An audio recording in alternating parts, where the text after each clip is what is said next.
del cruzado y conocer a la luz de la literatura actual cuáles son las estrategias, las principales estrategias, tanto quirúrgicas como no quirúrgicas, para el manejo pues, de un paciente que tenga alguna alteración en la alineación de los miembros inferiores y una lesión del ligamento cruzado anterior asociado. Entonces, a modo de introducción, pues definir que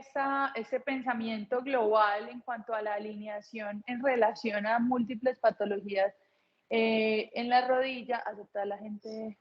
Pipe, porfa.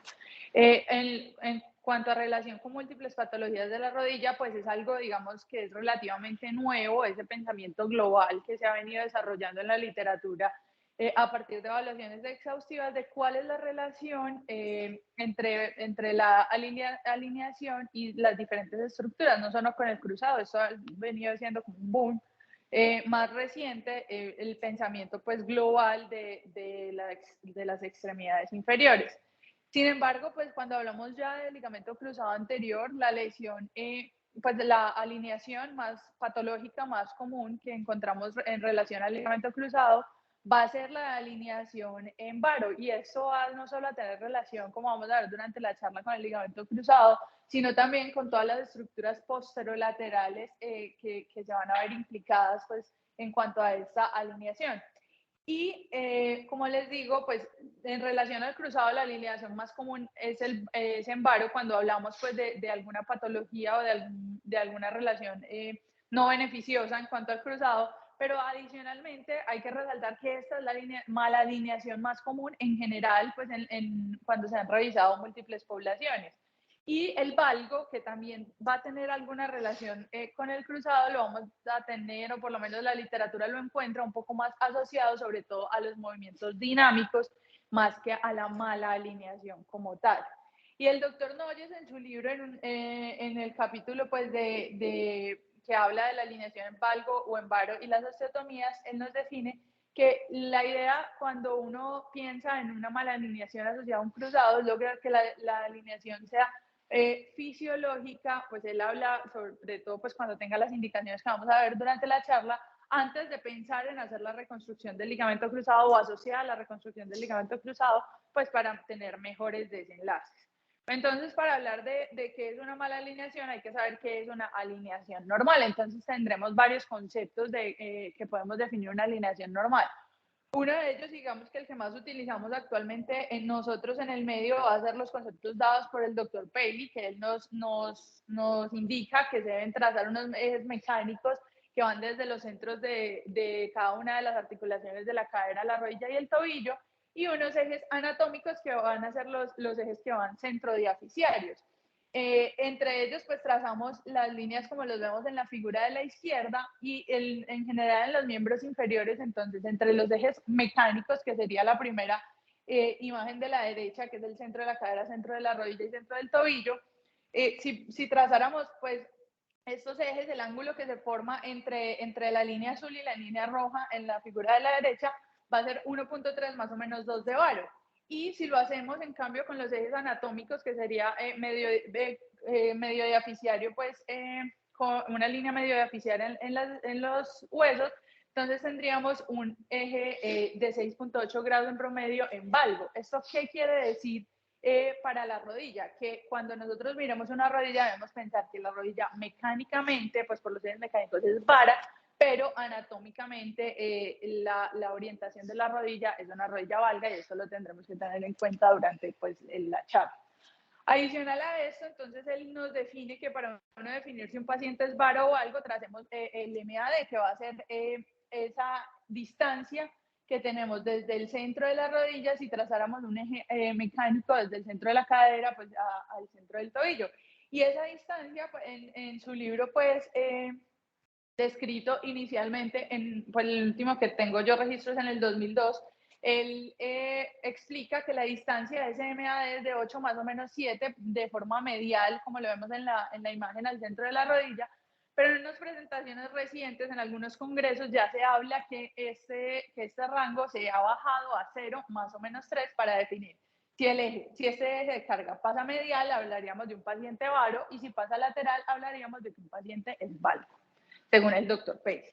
Según el doctor Noyes, entonces es algo más o menos similar. Lo que trazamos es esa línea de carga con estos mismos puntos de referencia y una línea perpendicular a la superficie en los platillos. La alineación normal para el doctor Noyes va a ser en ese 50% pasando por toda la mitad del eje de carga. Y si lo tenemos menor al 50%, como vemos en la figura de la izquierda, vamos a tener un paciente varo, y si lo tenemos mayor al 50%, va a ser un paciente valgo.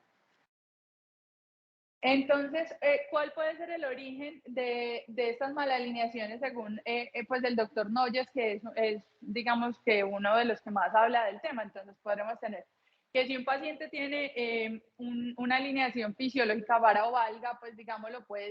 él lo habla como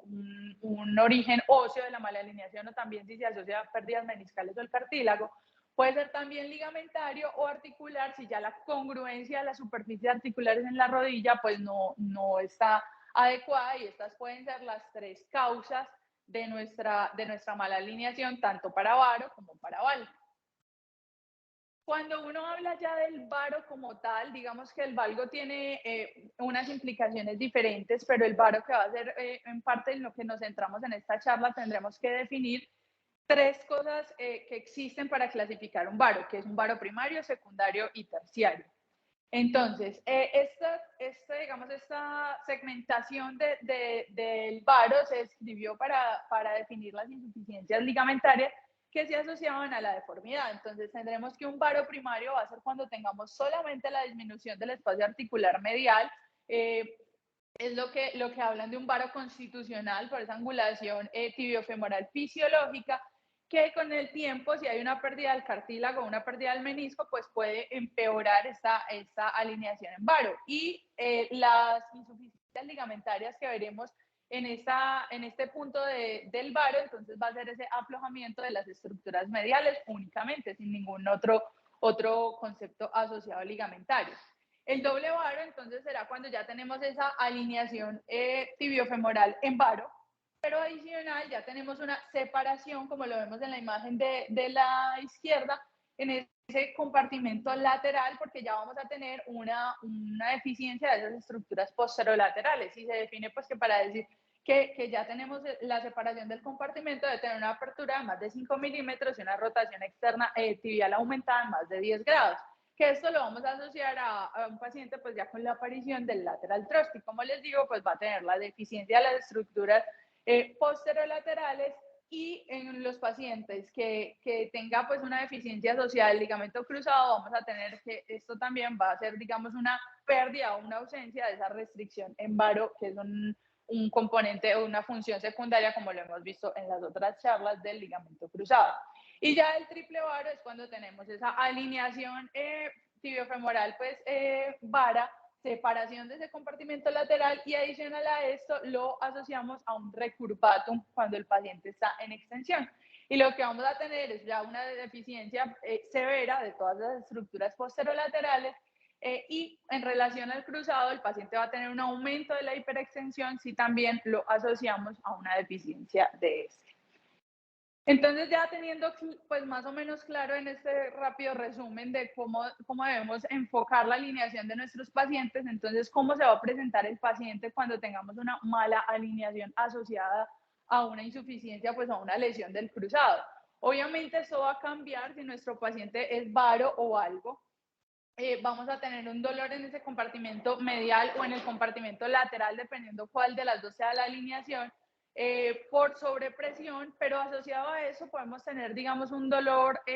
contrario en el otro compartimento, asociado a la sobredistracción de los tejidos por la alineación de nuestro paciente.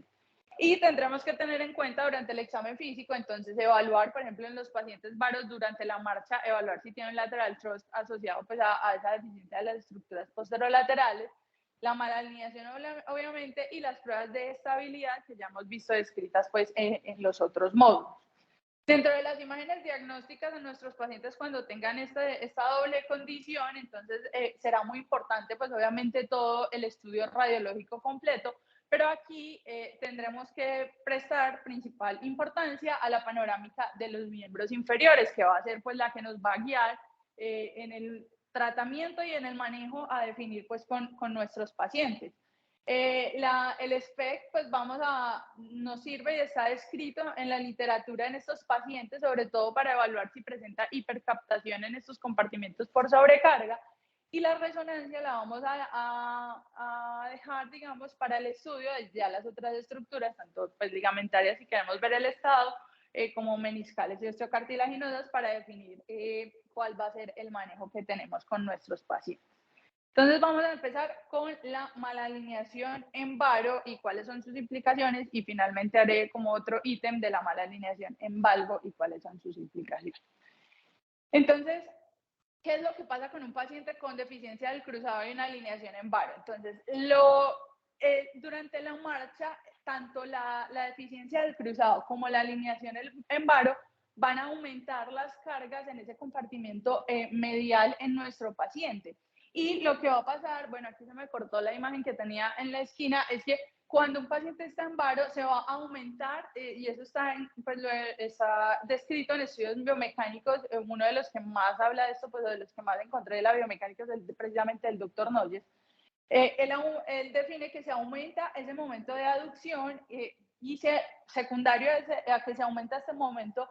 aductor, se aumentan las fuerzas de contacto en el compartimento medial. Y miren cómo exponencialmente, cuando vemos cuál es el grado de varo, se aumenta de forma constante ese momento que va a hacer que se aumenten las fuerzas en este compartimento. Y en el lado contrario, entonces lo que va a pasar es que secundario pues a esa marcha en varo, vamos a aumentar todas las fuerzas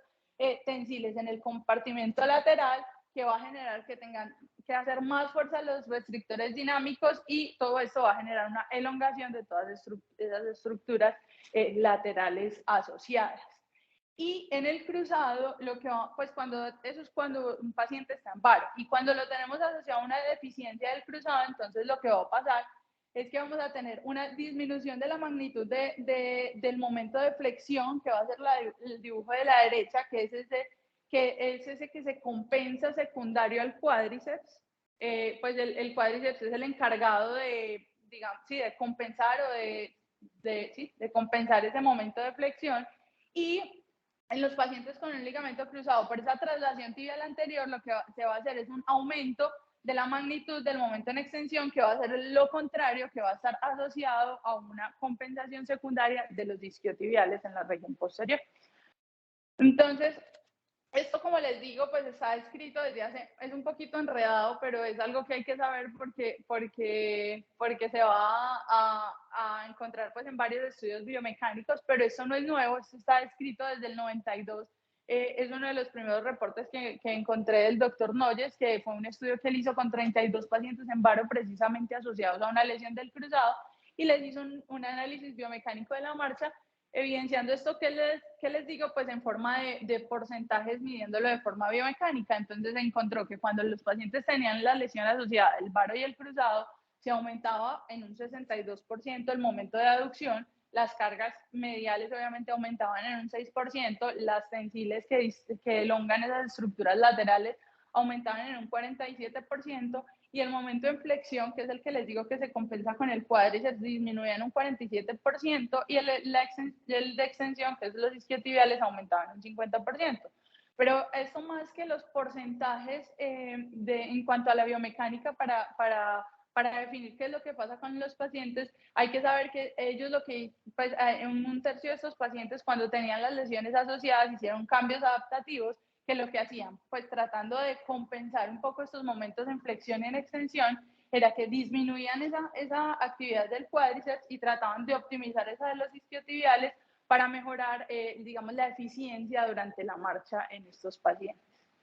Entonces, ya después de la parte más enredada, que es la biomecánica, en relación a las dos estructuras, hay que definir si ese varo, entonces, que tengamos en nuestro paciente, sí va a influir, pues además de la biomecánica, pero influye en cuanto a las tensiones en las cuales debe soportar el ligamento cruzado. Entonces, este es un estudio del 2009, fue un estudio biomecánico cadavérico que lo hicieron con 6 rodillas, y lo que hicieron fue evaluar las tensiones del cruzado de forma biomecánica y la apertura lateral cuando los pacientes tenían una carga en neutro con 50% de varo, pues en el 50% del platillo, y 100% de varo, que era llevándolo pues, la carga a la cortical más medial en el estudio. Y ellos encontraron que evidentemente, miren, esto es cuando lo tenemos a 0, a 50 y a 100 en la gráfica de la izquierda, tanto en extensión como en 10 grados de flexión. Cuando aumentaba el grado de varo, la apertura lateral se aumentaba además el lateral thrust y aumentaban las tensiones sobre el cruzado de forma progresiva a medida que aumentaba el varo. Cuando ya tenían eso, cuando el paciente no le habían, digamos, generado una lesión del ligamento cruzado. Cuando ya tenemos la lesión del ligamento cruzado, también se presentaba una apertura lateral, pero solo tener el ligamento cruzado no predispuso a estos pacientes a tener un lateral thrust. Entonces aquí se empieza a generar el primer debate o el primer punto en el cual debemos pensar si entonces sí todos los pacientes que tengan varo y cruzado van a necesitar la osteotomía, porque como vimos solamente el cruzado insuficiente no los llevaba a tener un lateral thrust y una deficiencia de las estructuras posterolaterales. Entonces, pues, sin embargo, viendo esto, pues que si ha aumentado progresivamente la apertura, el lateral thrust y las tensiones sobre el cruzado, ellos sugieren que cuando usted tiene una inestabilidad asociada, pues el cruzado y tenga un lateral thrust en un paciente varo, podría disminuirse el riesgo de falla cuando se haga la reconstrucción del cruzado si usted les hace la osteotomía. Y digamos que este es uno de los estudios que empezaba a mostrar pues estos ítems y estas sugerencias. Entonces, ya vimos que la marcha se afecta cuando tenemos varo y cruzado, que las tensiones sobre el cruzado se afectan y sobre las estructuras posterolaterales tiene implicación cuando tenemos varo y cruzado, pero entonces evaluar si esto sí representa un aumento en las revisiones cuando ya se haga una reconstrucción del cruzado en un paciente que tenga varo. Entonces, este es un estudio nuevamente del 2017, fue una revisión sistemática, es uno de los más grandes pues, que están citados en la literatura. Inicialmente fueron 1.466 artículos que al final, pues con todos los criterios terminaron 28 y evaluaron las tasas de fracaso después de la reconstrucción del cruzado, cuando se había hecho con y sin osteotomía asociada. Y ellos encontraron que dentro de todos los pacientes que revisaron, habían dos factores que lo asociaban a un aumento del riesgo de falla pues, cuando hacían la reconstrucción. La alineación en varo y el aumento del slope tibial, que es algo de lo que vamos a hablar un poquito más adelante, que también se asocia a un aumento de la necesidad de revisión en las reconstrucciones. Pero que pues evaluaban en cuanto al varo, que tener más de 5 grados de varo aumentaba las revisiones de un 19% versus un 8% de los pacientes que no tenían pues esa alineación asociada. Entonces ya vemos que definitivamente el varo biomecánicamente en la marcha influye, en las tensiones del cruzado influye y nos, digamos, empeora los desenlaces o nos aumenta el riesgo de revisión en nuestros pacientes. Pero entonces solo vamos a pensar en los pacientes con varo, que solo este va a ser, digamos, uno de los puntos a evaluar con ellos cuando tengamos que hacer la revisión. Entonces, pues esto no es solo de este estudio que es del año pasado, esto ya, como vimos en el anterior, se venía hablando en parte de los hallazgos. Entonces, este es uno del año pasado con 10 rodillas, también es un estudio cadavérico, que lo que evaluaron fue varo asociado pues, a lesión del cruzado y también midieron qué relación tenía con el slope tibial. Y sin duda, los pacientes, el rojo más clarito es cuando los pacientes les hicieron corrección tanto del varo como de la sobrependiente tibial, digamos, las que tenían, y las fuerzas resultantes en el cruzado, en este estudio que ellos hicieron con las 10 rodillas, eran mucho menores cuando se hacía la corrección de ambas cosas. Y esto pues entonces va a representarse en menores tasas de falla. Entonces ya vemos que no solo el varo, sino también el aumento del slope nos va a influir en los cruzados de las reconstrucciones de nuestros pacientes. Y esto también pues se apoya con otros autores como de Yuri y colaboradores en los cuales ellos describían que el aumento de esa pendiente lo que va a generar, pues, o por lo que va a aumentar esas tensiones sobre el ligamento cruzado es porque aumenta la traslación tibial anterior y esto va a resultar en una inestabilidad pues sintomática asociada de la rodilla. Pero entonces queda uno con la duda, si ya vemos que hay tanta relación con el varo y el cruzado, entonces a todo el paciente que sea varo habría que hacerle una osteotomía, pues si estamos pensando en, digamos, biomecánicamente con todo esto que les demostraba. Entonces hay que mirar si definitivamente sí es así. Este es un estudio del 2011, lo hicieron con 201 pacientes, pero lo importante de este estudio es que los pacientes que ingresaron era con un varo primario, que fue la clasificación que les dije inicialmente en la charla, y que fuera no sintomático. Y ellos lo que hicieron fue dividirlos en 4 grupos que no tuviera cambios en el compartimento medial artrósicos, pues síntomas en el compartimento medial. No definieron qué es sintomático y asintomático. Bueno. Ah.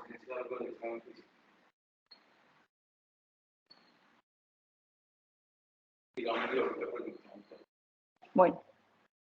no sé qué, pues ellos lo describen como no sintomático, pero la verdad no sé exactamente qué. Por la inestabilidad de las estructuras posterolaterales. Bueno, ahorita miramos. Pero bueno, entonces este estudio es con un varo no sintomático que los llevaron a reconstrucción, no con varos sintomáticos. Y los clasificaron en 4 grupos según la distancia que tenían el MAD y les hicieron en un seguimiento 45 meses a ver cuáles eran los desenlaces funcionales en estos pacientes que no tenían un varo no sintomático. Y como vemos aquí con los valores de P, pues tanto para los desenlaces funcionales del desplazamiento en milímetros como para el LISOM y el IKS, ellos no encontraron, a pesar de tener tantas diferencias, pues porque miren que los MAD eran en el grupo 4, eran bastante varos, ellos no encontraron ninguna diferencia en cuanto a estabilidad anterior, medio lateral ni en rotación, ni en las escalas funcionales entre los 4 grupos. Entonces aquí es cuando refutamos eso de que si entonces tiene tanta influencia el varo con el ligamento cruzado, si todos los pacientes sí lo van a necesitar, porque miren que estos con un varo primario no sintomático no tuvieron cambios en los desenlaces. Entonces, ¿cuáles son las pautas actuales que tenemos o que encontré en la literatura para el tratamiento con estos pacientes? Entonces, los pacientes que tengan, obviamente, la indicación para la reconstrucción del cruzado que hemos visto pues en las otras charlas y una alineación varo. En el varo primario, cuando los tengamos asintomáticos y sin artrosis del compartimento medial, pues sin cambios artrósicos en el compartimento medial, la recomendación, o por lo menos lo que yo encontré, es no hacer osteotomía, sino solo la reconstrucción del ligamento cruzado. Cuando el paciente ya sea sintomático o ya tenga una artrosis, ya sí se debe asociar a una osteotomía con reconstrucción del cruzado, sea en 1 o 2 tiempos. Si es un varo secundario, que ya tenemos ese compromiso de las estructuras posterolaterales, pues sí, el deber ser es hacer la osteotomía y la reconstrucción.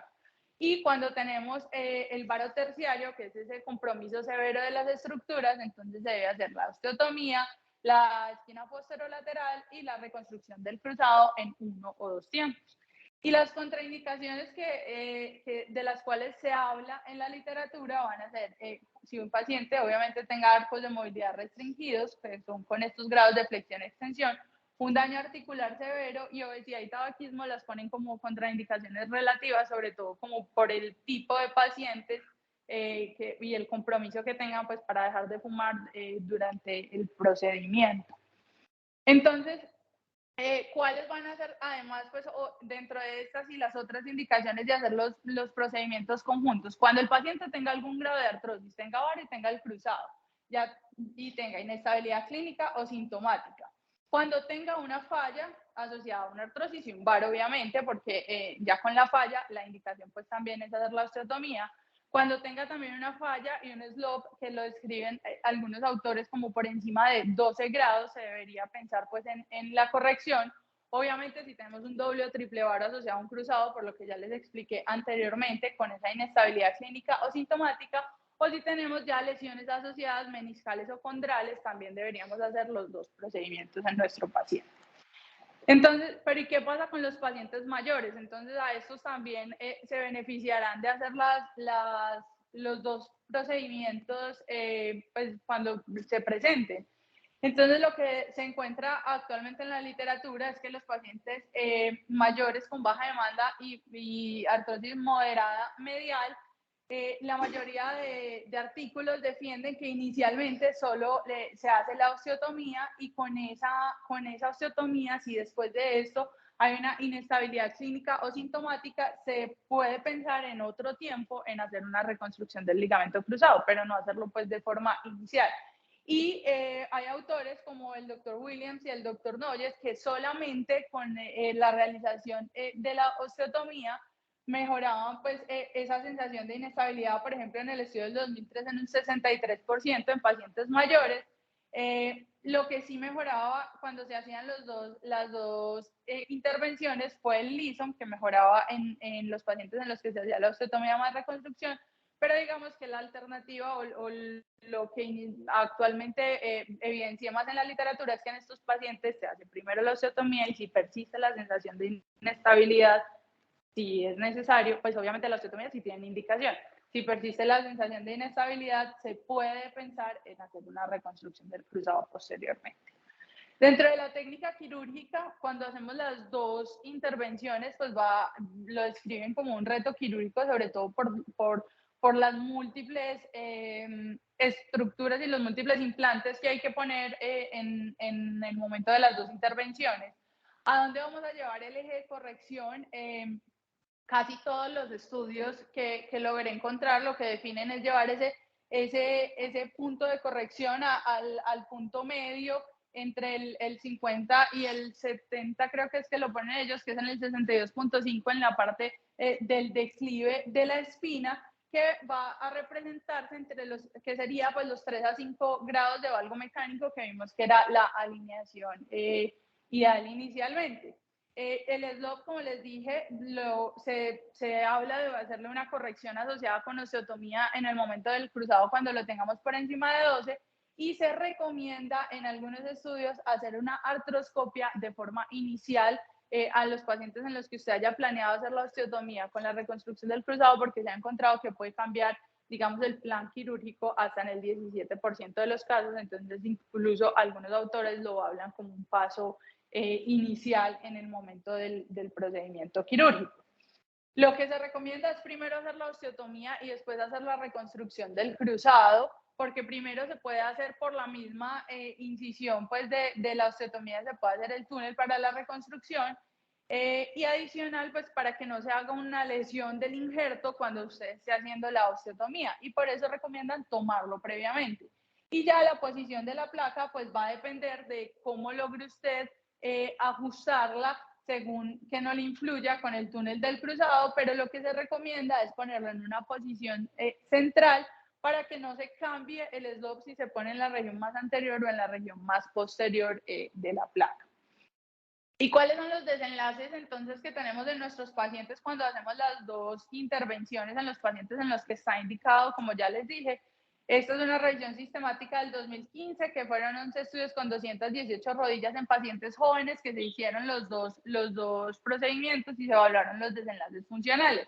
Independiente de cuál era el desenlace que medían en los estudios, todos los pacientes mejoraron en escalas funcionales cuando tenían la indicación jóvenes y se les hizo ambos procedimientos. Y lo importante es que en estos casos eran pacientes físicamente activos, no deportistas de alto rendimiento, pero sí físicamente activos, y lograron volver a ese deporte pues, que practicaban inicialmente en un promedio de un 76% en la revisión de estos estudios.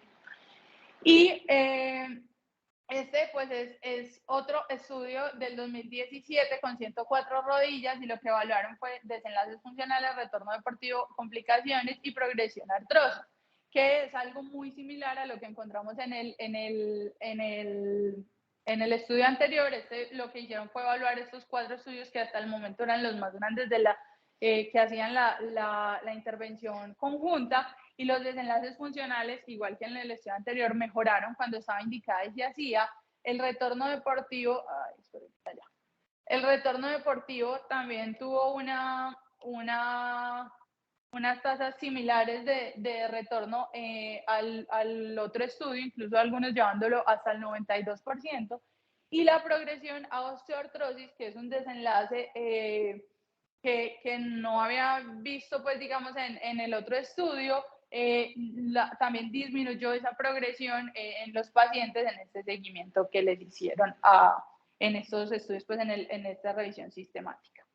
Dentro de las complicaciones, entonces el doctor Lee, colaboradores en el 2015, evaluó cuáles eran las complicaciones cuando se hacían los dos procedimientos. Es la tasa, pues en este estudio, que es uno de los más grandes que se cita, la tasa de complicaciones es del 24% cuando se hacen ambas intervenciones. Los principales que ellos encontraron fue TBP, rigidez y hematoma con estos porcentajes, pero otros autores describen que por encima, digámoslo así, de estos porcentajes del doctor Lee de complicaciones, las fracturas van a ser del 11 al 20% y las no uniones asociadas, sobre todo cuando se hacen en osteotomías de apertura, pues pueden subir hasta el 4.4%. En cuanto a la rehabilitación, entonces, de 0 a 6 semanas se les deja una movilidad pasiva de 0 a 90, 6 a 10 un soporte parcial, a las 10 semanas un soporte de peso, y 6 a 9 meses pueden empezar el entreno deportivo y posteriormente, pues, gradualmente hacer pues, empezar en competición como tal. Y se debe realizar una nueva panorámica para evaluar pues, que la alineación haya quedado adecuada en estos pacientes. Y ya hablando finalmente de la mala alineación en valgo, digamos que la mala alineación en valgo en relación al ligamento cruzado sin duda tiene menos literatura en comparación pues al varo, que es bastante abundante. La relación que encontré con el valgo es más que con una alineación de los miembros inferiores, es en asociación a pacientes femeninas atletas, y más es en el momento de la caída que digamos que se acentúa el valgo que tienen las mujeres, y por la forma de caer, digamos, en valgo después, sobre todo en esos deportes de salto, como el baloncesto, el fútbol, es donde está más descrita pues esta relación. Y cuando pues hablamos ya de esto, no de alineación de los miembros inferiores como tal, sino del momento de la caída, pues este valgo sí, sin duda tiene mayor riesgo de ruptura, y se ha tratado de estudiar en múltiples artículos cuáles son los factores que llevan a eso, si es solo la alineación de las mujeres o pues tienen alguna otros componentes adicionales, y se han encontrado que sí, los factores anatómicos pues digamos que tienen alguna relación, pero los factores hormonales, y se piensa que es más de los factores neuromusculares y la biomecánica de lo que sucede en este momento, que es la causa de la ruptura en estos pacientes. Entonces, biomecánicamente en las pacientes, pues, cuando sucede esto, pues este es un estudio que también lo hicieron tratando de analizar qué era lo que pasaba en estas pacientes con 205 atletas, de un estudio del 2005, y le hicieron un análisis cinemático, y lo que encontraron fue que en la forma de caer de las mujeres deportistas, el momento abductor es mayor, el ángulo de abducción es de 8 grados en comparación pues al de los hombres, y un tiempo de apoyo del 16% más corto cuando se genera el contacto. En traducción, es que el movimiento, la fuerza y los momentos durante la caída ocurren más rápidamente en las mujeres, generando este fenómeno que es ese valgo, la rotación que encontré un poco de debate si era la rotación interna o la rotación externa, porque digamos que biomecánicamente se habla de que la rotación interna es la culpable, pues es la asociada a la lesión del cruzado, pero cuando hacen análisis con cámara en este estudio, evalúan que el momento más, pues o la forma más común es con rotación externa, y esa traslación anterior es lo que va a llevar el cruzado a las máximas tensiones, y ahí es que se genera la ruptura. Asociado pues a estos movimientos, el sexo femenino tiene una menor flexión de la cadera y la rodilla al momento de la caída, tiene un mayor reclutamiento del cuádriceps y de los isquiotibiales, que sería pues el cuádriceps, el vector de la flecha superior, y ese aumento de la traslación, pues como les digo, asociado al movimiento que hacemos durante la caída, es lo que va a generar la ruptura del cruzado. Algunos otros autores, como Homan y como colaboradores en el 2011, hablan que también, en general, en los estudios que ellos hicieron, encontraron que las mujeres tenían un aumento también de esa pendiente tibial, que como vimos también se asocia a las rupturas del cruzado, y todo esto pues obviamente se va a resultar en mayores tensiones sobre el cruzado, que va a llevar a la ruptura. pero personalmente no encontré que